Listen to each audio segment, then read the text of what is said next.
네, 요즘 장 보러 가기가 참 무섭습니다. 올해 식료품 물가가 7%가량 폭등하는 등 3년 만에 최고 상승률을 보이며 장바구니 물가가 그야말로 비상입니다.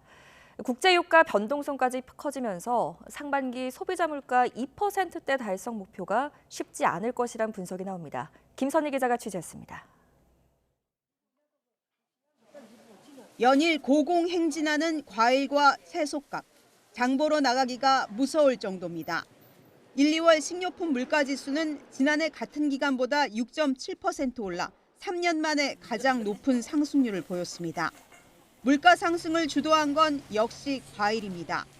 사과, 배 가격이 폭등하고 대체 수요인 귤까지 덩달아 오르며 과일 물가지수는 32년 만에 최고치를 나타냈습니다.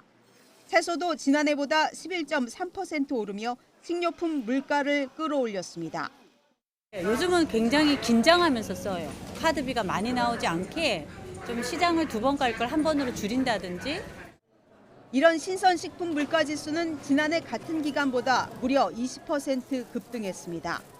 여기에 홍해 사태로 국제 유가까지 불안정하며 정부의 상반기 중 물가 2%대 조기 달성 목표에도 어려움이 예상됩니다.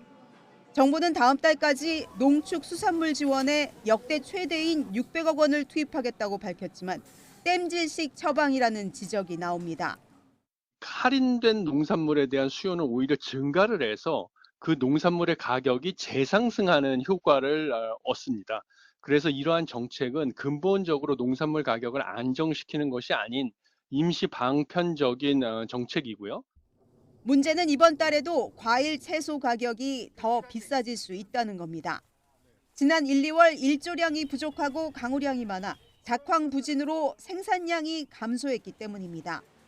사과, 배를 대체할 수 있는 딸기, 참외를 비롯해 대파와 배추, 호박, 오이도 줄줄이 오르고 있어 소비자 부담은 더 커질 것으로 보입니다. 실제로 소득 하위 20% 이하 가구는 식료품 소비를 많이 줄인 것으로 나타나는 등 서민들의 삶이 갈수록 힘들어지고 있습니다. YTN 김선희입니다.